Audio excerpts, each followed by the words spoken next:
The darkness of space split apart as more than 200 massive ships dropped out of hyperspace near a small blue world called New Haven. Admiral Kethvar stood on the bridge of his flagship watching the human colony grow larger on his screens, and felt nothing but confidence flowing through his scaled body as he looked at the pathetic little world that dared to exist in space the Zephyrian Empire wanted for itself.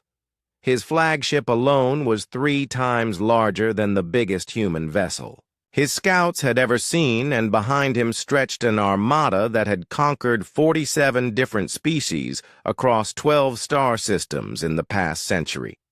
The bridge around him hummed with activity as his crew prepared for what should be the easiest victory in Zephyrian military history. And Kethvar allowed himself a moment of satisfaction as he watched his tactical officers coordinate the movements of his vast fleet.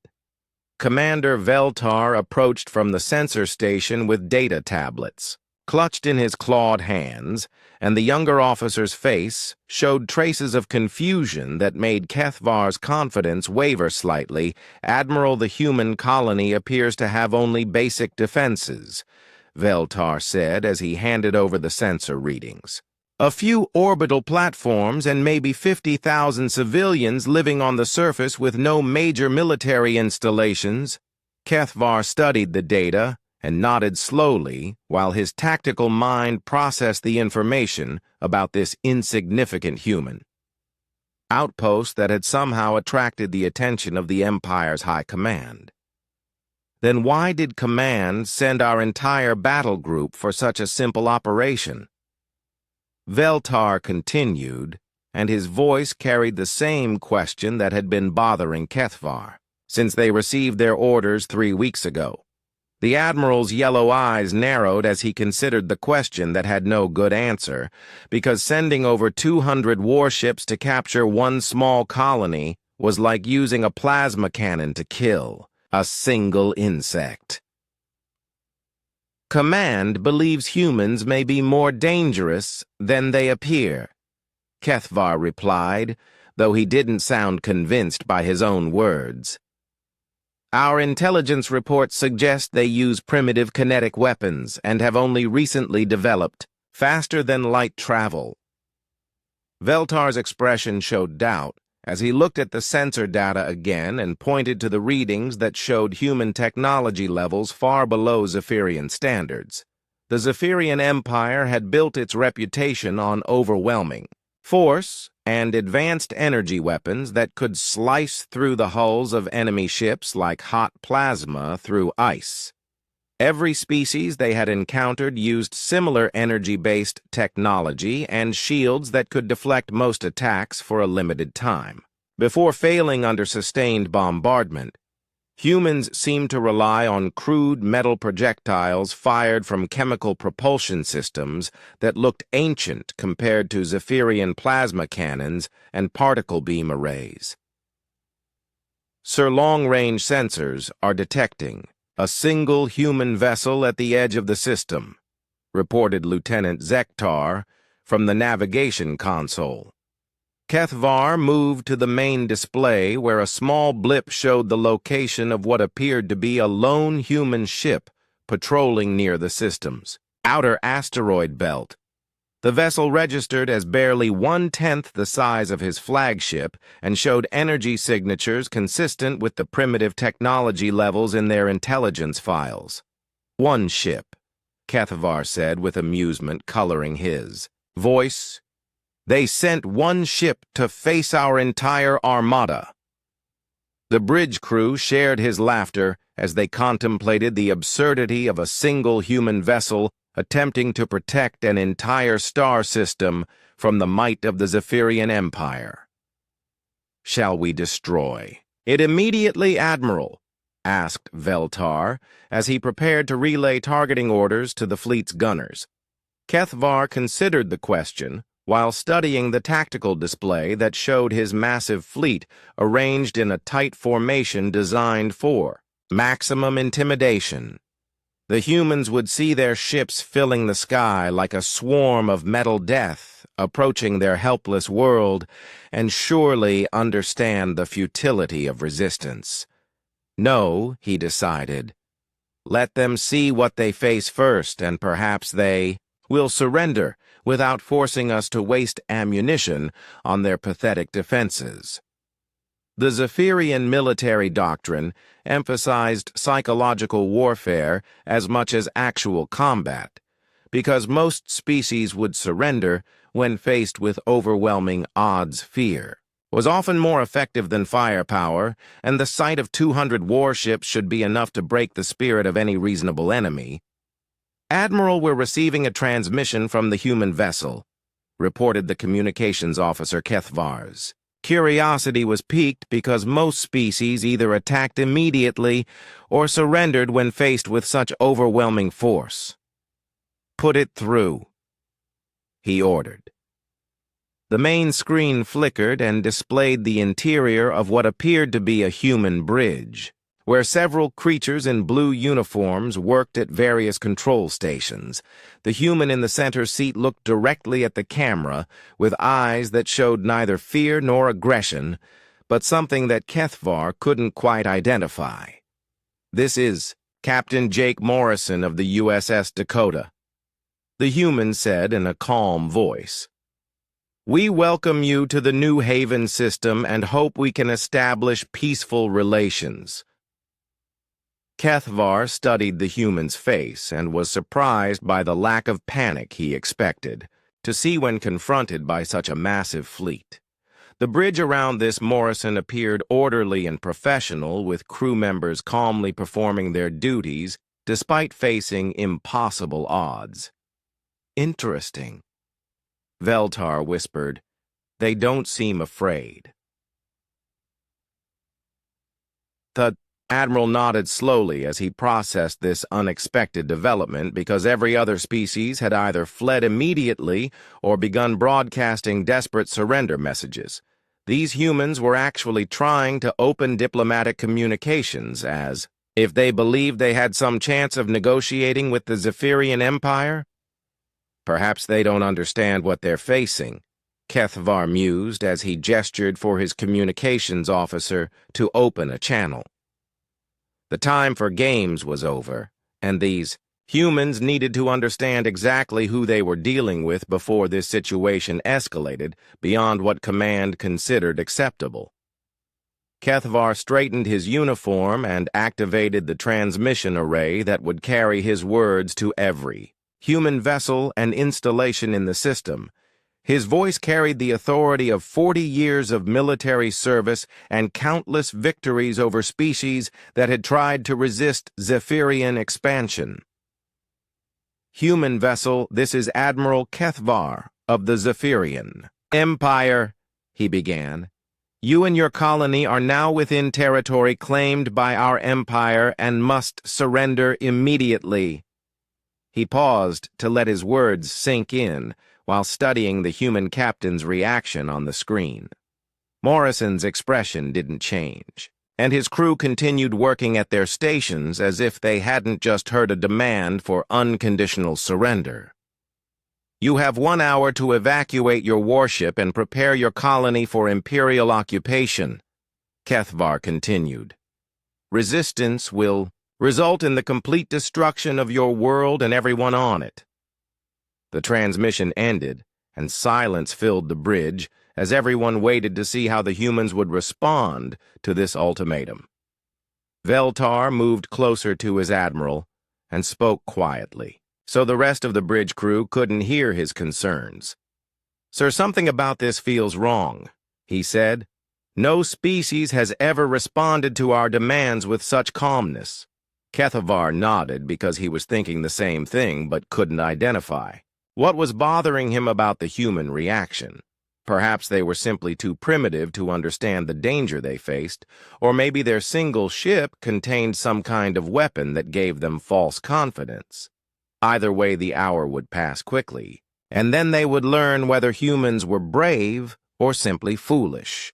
Captain Jake Morrison sat in his command chair aboard the USS Dakota and watched the alien fleet spread across his tactical display like a constellation of deadly stars, while his crew worked with the calm efficiency that came from years of training.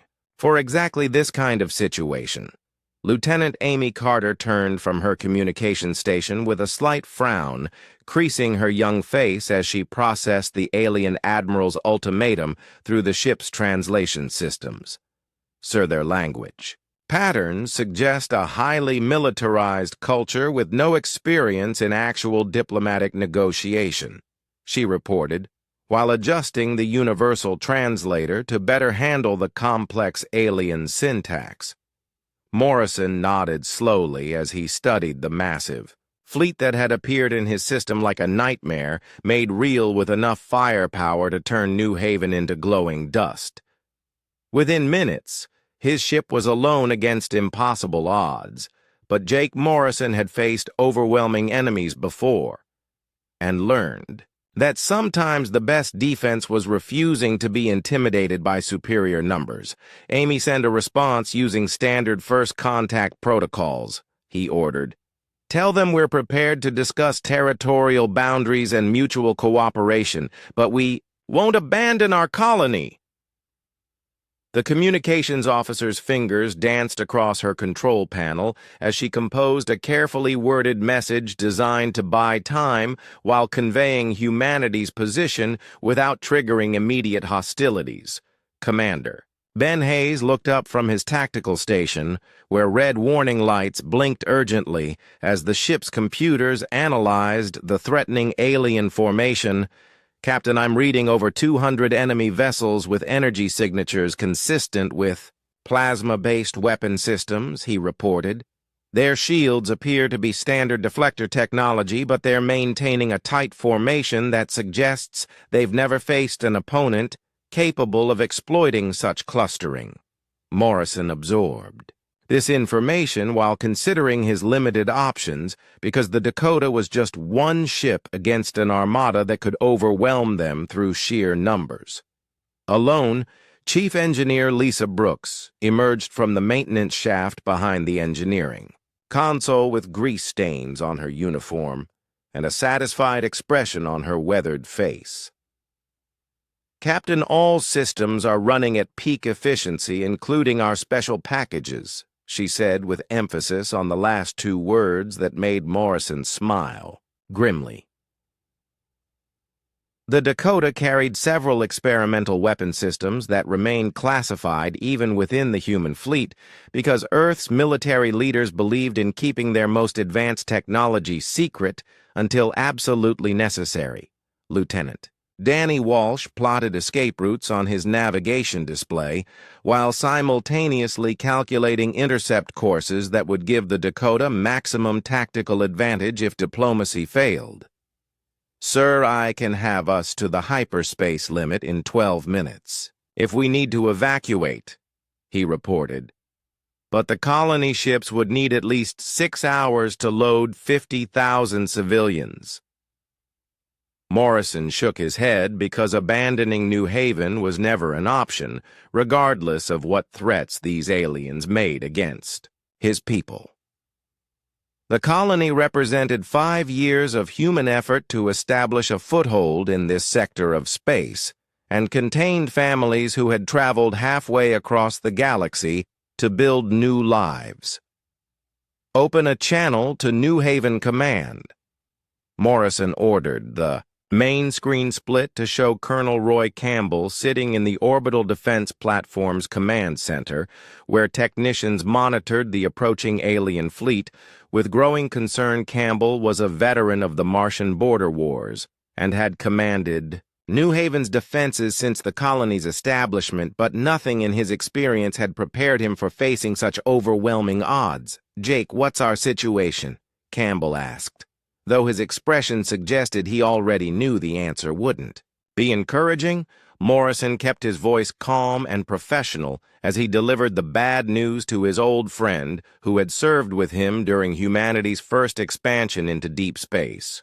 "Roy, we're looking at a full alien battle fleet demanding immediate surrender of the colony," he explained. "They've given us 1 hour to comply or face total annihilation." Campbell's jaw tightened as he processed this information while studying the tactical data streaming from the Dakota's sensors to his defense. "Systems? Can we evacuate?" Campbell asked, though they both knew the answer. "Not in time," Morrison confirmed. "We'd need days to move everyone, and these aliens don't seem interested in extended negotiations." The two officers shared a moment of understanding, because they had faced impossible situations before and always found ways to protect the people under their command. "What are you thinking, Jake?" Campbell asked. Morrison glanced around his bridge, where his crew continued their preparations with the quiet confidence that came from serving under a captain who had never abandoned his responsibilities. "I'm thinking these aliens made a mistake when they threatened human families," Morrison replied. "Lisa, how are those special systems looking?" Brooks grinned as she ran final diagnostics on the Dakota's experimental weapons package that represented years of human research into advanced military technology. "Captain, the quantum disruption torpedoes are fully loaded, and the gravitational mine launchers are ready for deployment," she reported. "The particle beam cannon is charged and standing by." Hayes looked up from his tactical display with surprise because he hadn't realized the Dakota carried such advanced weaponry. "Sir, those systems are still experimental," he pointed out. "We have no combat data on their effectiveness against alien technology." Morrison's expression hardened as he made the decision that would determine the fate of everyone in the New Haven system, Ben. "We're about to generate some combat data," he said. "Amy, what's the status on our response to their ultimatum?" Carter finished encoding the message and looked to her captain for final approval before transmitting humanity's answer to the alien demands. "Ready to send, sir," she reported. "I've included mathematical proofs of our peaceful intentions along with cultural exchange protocols." Morrison nodded and gave the order that would either save his colony or doom them all to destruction. "Send it," he said. The message streaked across space toward the alien flagship, while Morrison considered his next moves in a game where the stakes couldn't be higher. Minutes passed as they waited for the aliens to respond, while the Dakota's sensors continued monitoring the massive fleet that hung in space like a sword suspended over New Haven. "Sir, we're receiving a reply," Carter announced. The alien admiral's image appeared on the main screen, and his yellow eyes burned with impatience as he delivered what was clearly meant to be his final warning. "Human Captain, your diplomatic words mean nothing to the Zephyrian Empire," Kethavar said. "You have 45 minutes remaining to begin evacuation procedures, or we will demonstrate the consequences of defying our authority." The transmission ended, and Morrison felt the weight of command settling on his shoulders as he realized that negotiation was impossible with an enemy that viewed humans as nothing more than obstacles to be removed. "Captain incoming. Transmission from Earth Command." Carter reported. Admiral Patricia Kane's face appeared on a secondary screen, and her expression showed the concern of someone who understood the gravity of the situation facing the Dakota. "Jake, we've been monitoring the situation through your data link," Kane said. "You are authorized to use any means necessary to protect the colony." Morrison nodded because he had expected this authorization and knew what it meant for everyone involved. "Understood, Admiral," he replied. "We'll handle the situation." Kane's image faded as Morrison turned his attention back to the alien fleet that was slowly advancing toward New Haven, like predators closing in for the kill. "All hands battle stations," Morrison announced over the ship's intercom. "This is not a drill." Alarm klaxons echoed through the Dakota's corridors as the crew prepared for combat against impossible odds, while their captain made final preparations for a battle that would determine humanity's future. In this sector of space, Morrison opened one final channel to the alien flagship, and his voice carried the quiet authority of someone who had made his choice and would live with the consequences. Admiral Kethvar. "This is Captain Morrison," he said. "You have made a grave error by threatening innocent civilians, and I want you to understand something before this goes any further." He paused while studying the alien commander's face on his screen. "Humanity protects its own." Morrison continued. "That was your mistake." The bridge of the USS Dakota hummed with controlled tension as Captain Morrison's final warning to the alien fleet faded into the darkness of space, and his crew prepared for what might be humanity's most important battle. Commander Hayes studied his tactical displays where the Zephyrian Armada maintained its tight formation like a pack of predators, confident in their overwhelming numerical superiority. "Captain, their fleet configuration is textbook intimidation tactics," Hayes reported. As he analyzed the alien positioning, "They're clustered together for maximum visual impact, but it also makes them vulnerable to area effect weapons."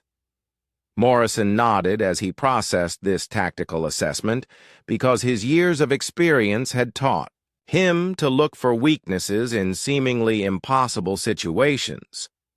The aliens had arranged themselves in a formation designed to terrify enemies into submission rather than one optimized for actual combat effectiveness. Lieutenant Walsh worked at his navigation console plotting courses that would give the Dakota maximum tactical advantage while avoiding the worst concentrations of enemy firepower. "Sir, I can position us to exploit their formation clustering if we move to these coordinates," he said while highlighting specific vectors on the tactical display. Morrison studied the proposed flight paths and saw immediately how Walsh's navigation expertise could turn the aliens' intimidation tactics against them. Chief Engineer Brooks emerged from the engineering section with diagnostic tablets showing the status of every system aboard the Dakota, including the experimental weapons that would determine their chances of survival. "Captain, all special systems are showing green across the board," she reported. "The quantum disruption torpedoes will phase through their energy shields like they don't exist, and the gravitational mines are ready for wide-area deployment." Hayes looked up from his weapons console with growing excitement as he began to understand how humanity's advanced technology might level the playing field against superior numbers. "Sir, if those torpedoes can bypass their shields, we could cause massive damage before they realize what's happening," he said. Morrison felt the familiar calm that always settled over him before combat as he considered the tactical situation and the options available to his small crew. The Dakota carried experimental weapon systems that represented humanity's most advanced military technology, but they had never been tested against alien defenses in actual combat.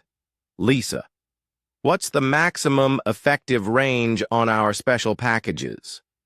Morrison asked. Brooks consulted her technical specifications and ran quick calculations on the Dakotas. "Targeting systems. Captain, the quantum torpedoes have a range of 50,000 kilometers, and the gravitational mines can be deployed in a pattern covering approximately 10,000 cubic kilometers of space," she reported. Morrison smiled grimly as he began to see how these weapons could be used against an enemy that had no experience fighting human technology. "Ben, start laying gravitational mines along these vectors," he ordered, while transmitting coordinates to Hayes's tactical station. "Make sure they're positioned to create overlapping gravity wells."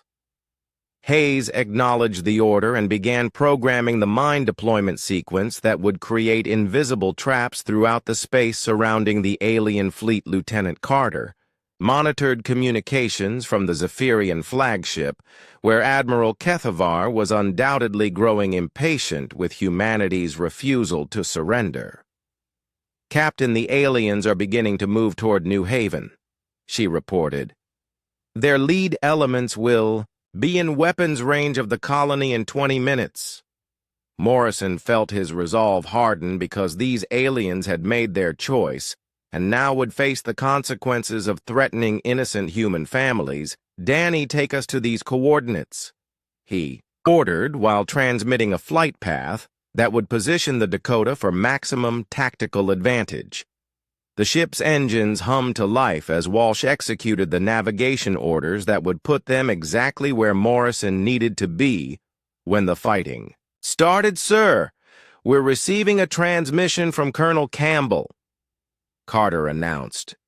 Campbell's face appeared on the secondary screen, and his expression showed the grim determination of a soldier preparing to defend his people against overwhelming odds. "Jake, our defense platforms are ready, but we both know they won't stop a fleet this size," Campbell said. "What do you need from us?" Morrison considered how best to coordinate with New Haven's limited defenses while keeping his real capabilities secret until the crucial moment. Roy. "I need your platforms to target any alien ships that try to break away from the main formation," he instructed. "Don't engage until I give the signal." Campbell nodded because he trusted Morrison's tactical judgment, even when the plan seemed impossible.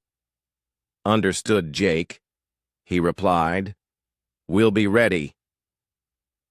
The transmission ended as Morrison turned his attention back to the approaching alien fleet that continued advancing toward New Haven with the confidence of predators who had never faced serious resistance. "Captain, the gravitational mines are deployed and ready for activation," Hayes reported.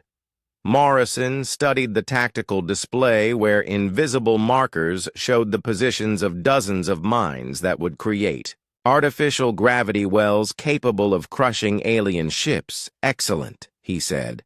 "Now start loading the quantum torpedoes with targeting data for their largest vessels." Brooks monitored the weapon systems as Hayes programmed targeting solutions for the experimental torpedoes that would be humanity's primary offensive weapon. "Sir, the torpedoes are locked onto 12 different targets, including their flagship." Hayes confirmed. Morrison felt the weight of command as he prepared to give orders that would either save New Haven or doom everyone aboard the Dakota.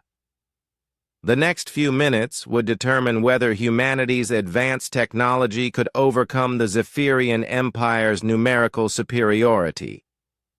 "Amy, open a final channel to their flagship," Morrison ordered. Lieutenant Carter established the communication link while Morrison composed what might be his last message to the alien commander who had underestimated human resolve.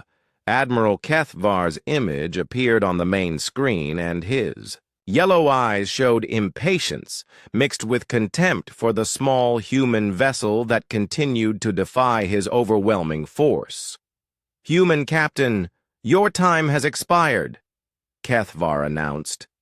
"Prepare to witness the price of defying the Zephyrian Empire." Morrison met the alien admiral's gaze without flinching as he delivered his final warning to an enemy who had chosen to threaten human families. "Admiral Y gave you fair warning about threatening our people," Morrison said calmly. "What happens next is entirely your fault." The transmission ended as Morrison turned to his crew, who waited for the orders that would begin humanity's first major space battle against an alien empire. "All hands! This is the captain," Morrison announced over the ship's intercom. "We are about to engage a superior enemy force in defense of New Haven Colony and the 50,000 civilians who call it home." He paused while considering the magnitude of what they were about to attempt. "Today we show the galaxy that humanity stands by its people no matter the odds," Morrison continued. "Battle stations, The bridge lighting shifted to combat configuration as the Dakota's crew prepared for a fight that would echo through history. Morrison settled into his command chair and gave the order that would change everything. Ben, activate the gravitational mines. Hayes pressed the activation sequence, and space around the alien fleet suddenly filled with invisible death as artificial gravity wells began pulling Zephyrian ships together like metal drawn to powerful magnets. Danny, execute attack pattern Alpha. Morrison ordered. Walsh sent the Dakota racing toward the confused alien formation as their ships began colliding with each other under the influence of the gravitational mines. Fire quantum torpedoes, Morrison commanded. The experimental weapons streaked through space and passed harmlessly through Zephyrian energy shields before detonating inside their ships with devastating effect. The first quantum torpedo struck Admiral Kethavar's flagship and passed through its energy shields like they were made of nothing more substantial than colored light before detonating deep inside the ship's power core. Kethavar felt his massive vessel shudder under the impact of an explosion that should have been impossible given the strength of Zephyrian defensive technology.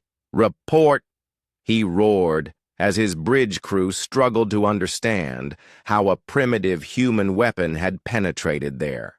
Most advanced shielding Commander Veltar stared at his damage control displays in disbelief as secondary explosions rippled through their ship's lower decks. Admiral, the human weapon completely bypassed our shields and detonated inside our engineering section, he reported. We've lost primary power, and life support is failing on 7 decks.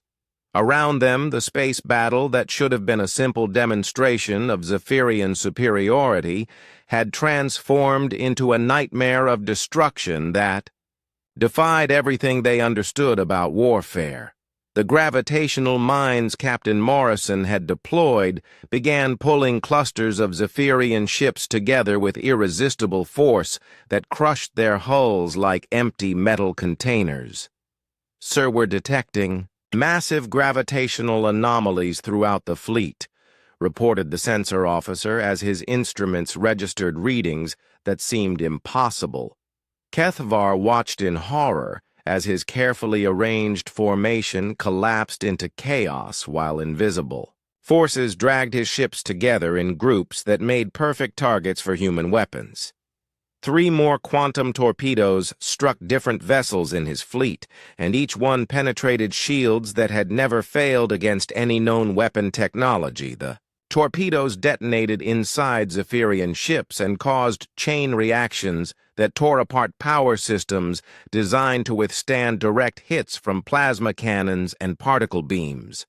Admiral, we're losing ships faster than our sensors can track, Veltar announced as his tactical display filled with distress signals from vessels throughout the fleet. Captain Morrison watched the alien formation disintegrate with the calm satisfaction of someone whose careful planning was producing exactly the results. He had expected Ben target their cluster formations with the particle beam cannon, he ordered, while studying the tactical display that showed Zephyrian ships being pulled together by his gravitational mines.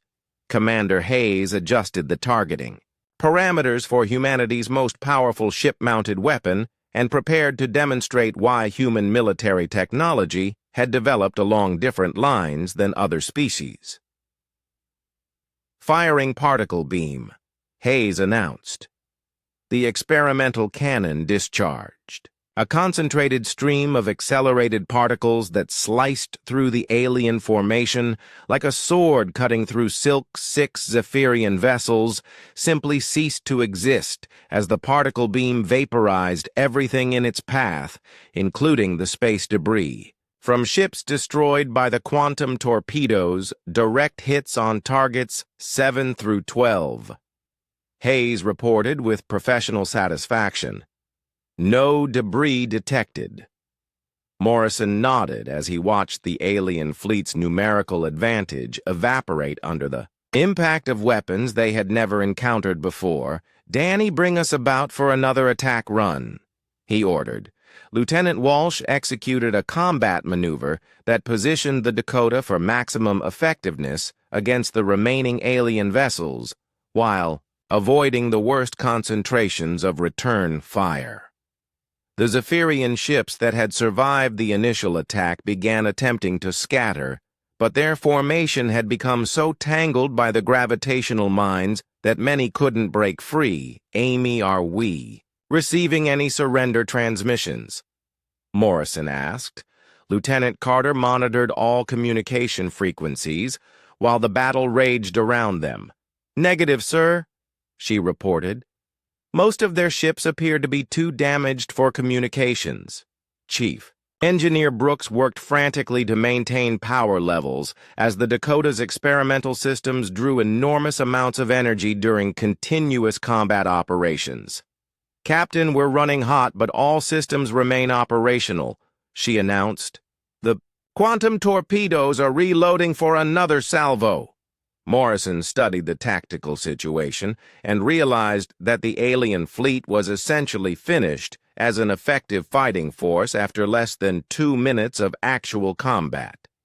73 Zephyrian vessels had been completely destroyed, and another 48 were too damaged to pose any threat to New Haven. The remaining ships were attempting to flee, but the gravitational mines continued pulling them into clusters that made escape impossible. "Sir, the aliens are trying to break orbit," Hayes reported. "Should I target the fleeing vessels?" Morrison considered this question while watching alien ships struggle against the artificial gravity wells that trapped them like insects in invisible webs. Negative. He decided, let some of them escape so they can report what happened here. This decision reflected Morrison's understanding that sometimes the best victory was one that sent a clear message to potential future enemies. Admiral Kethvar clutched his command chair as another explosion shook his crippled flagship and realized that his mighty Armada had been completely outmatched by a single human vessel. "Commander, how many ships do we have left?" he asked, though he dreaded hearing the answer. Veltar consulted his tactical displays where red symbols marked the positions of destroyed or disabled Zephyrian vessels. "Sir, we've lost over 60% of the fleet," he reported. "Most of the remaining ships are too damaged to continue fighting." Kethvar stared at the tactical display in stunned disbelief, because no enemy had ever inflicted such devastating losses on a Zephyrian battle group. The humans had used weapon technologies that seemed to violate the basic laws of physics as understood by every spacefaring species in the galaxy. "How did they penetrate our shields?" he demanded. Veltar shook his head because he had no explanation for weapons that could phase through energy barriers as if they didn't exist. "Admiral, their torpedoes appear to use some form of quantum technology that allows them to exist in multiple dimensional phases simultaneously," he said, though his words sounded uncertain.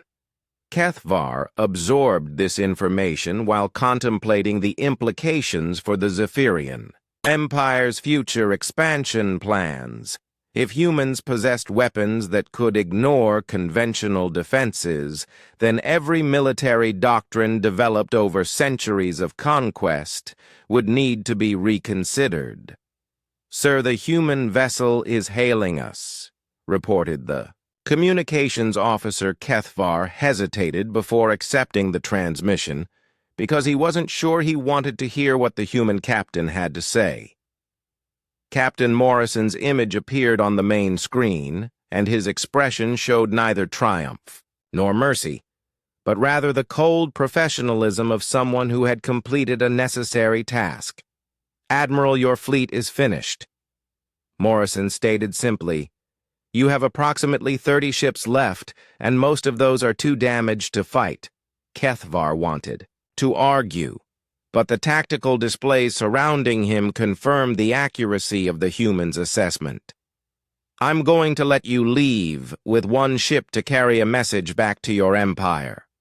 Morrison continued, Tell your leaders that humanity doesn't want war, but we will defend our people against any threat. The human captain paused while studying Kethvar's shocked expression. Tell them that Earth has thousands of ships like the Dakota and captains who won't hesitate to use them if your empire threatens human colonies again. Morrison's words carried implications that made Kethvar's blood run cold, because if humans possessed thousands of vessels with such advanced weapons, then the Zephyrian Empire faced an enemy far more dangerous than anyone had imagined. Commander Veltar stood in the smoking ruins of what had been the Zephyrian Empire's most powerful battle fleet, and tried to comprehend how completely their military superiority had been shattered by a single human warship admiral. Kethvar lay unconscious in the medical bay of their crippled flagship, while emergency crews worked desperately to restore life support systems that had been damaged beyond easy repair. The tactical displays around Veltar showed the aftermath of humanity's impossible victory with debris from over 150 Zephyrian vessels scattered across the New Haven system like the remnants of broken dreams. Commander, we're receiving another transmission from the human vessel, reported the communications officer, whose voice carried the hollow tone of someone whose worldview had been completely destroyed. Veltar accepted the incoming message because he was now the senior officer capable of responding to whatever demands the humans might make. Captain. Morrison's image appeared on the damaged main screen, and his expression showed neither celebration nor cruelty, but rather the calm professionalism of someone who had completed a necessary but unpleasant task. Commander, I'm transmitting navigation. Data that will guide your ship safely out of our gravitational minefield.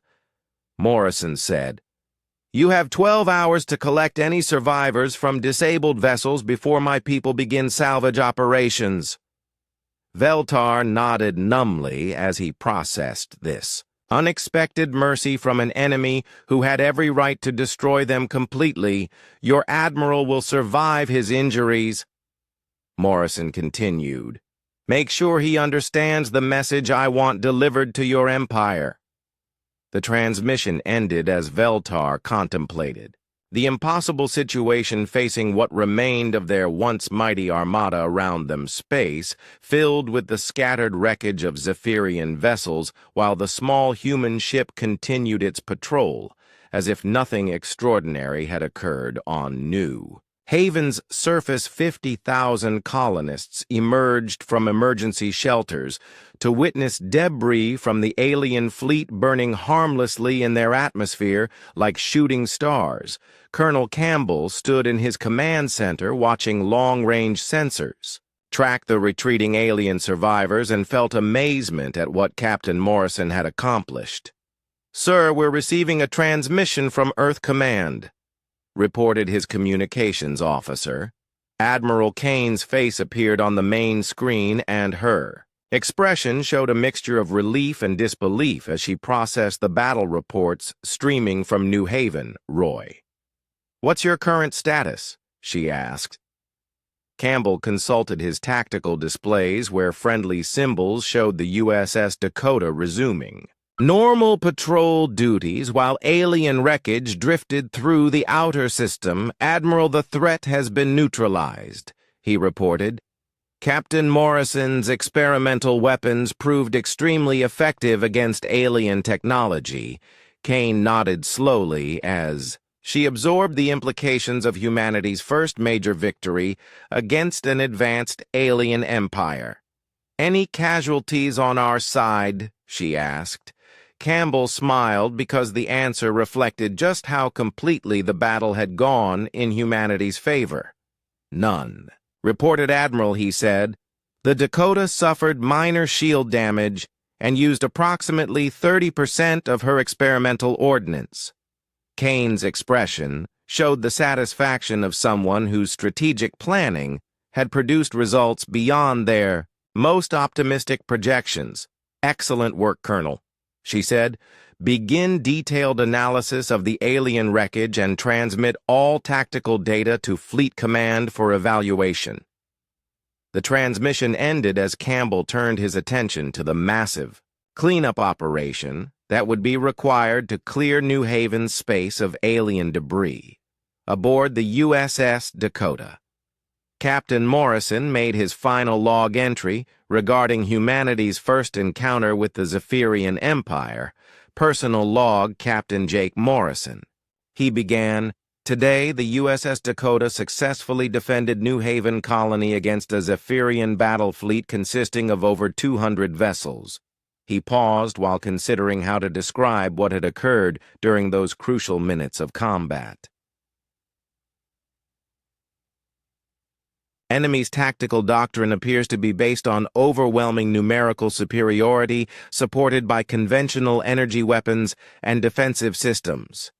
Morrison continued, "Their formation clustering made them vulnerable to our gravitational mine technology, while their shields proved ineffective against quantum disruption torpedoes." Morrison studied the tactical data streaming across his command displays as his crew began post-battle analysis of their experimental weapons performance. Enemy casualties were severe, with estimated losses exceeding 75% of their total force. He recorded, "We deliberately allowed approximately 30 vessels to escape in order to deliver a message regarding humanity's defensive capabilities." Chief, Engineer Brooks approached Morrison's command chair with preliminary damage reports and system status updates. "Captain, all experimental systems performed within acceptable parameters," she reported. "We could engage another fleet of similar size without requiring resupply." Morrison nodded, because this information would be crucial for future encounters with alien species that might test humanity's resolve. The engagement lasted approximately 3 minutes of active combat. Morrison continued, his log entry, "No human casualties were sustained, and colony evacuation procedures proved unnecessary." Commander Hayes looked up from his tactical station, where he was analyzing the effectiveness of their various weapon systems against Zephyrian defensive technology. "Sir, the quantum torpedoes achieved a 97% target destruction rate," he reported. "The gravitational mines exceeded all performance expectations by maintaining coherent fields for over 15 minutes, Morrison smiled grimly, because these results would send a clear message throughout the galaxy regarding humanity's military capabilities, recommend increased patrol schedules along all frontier sectors." Morrison concluded, "The Zephyrian Empire clearly underestimated human defensive technology, but other species may prove more cautious in their approach." He closed the log entry in.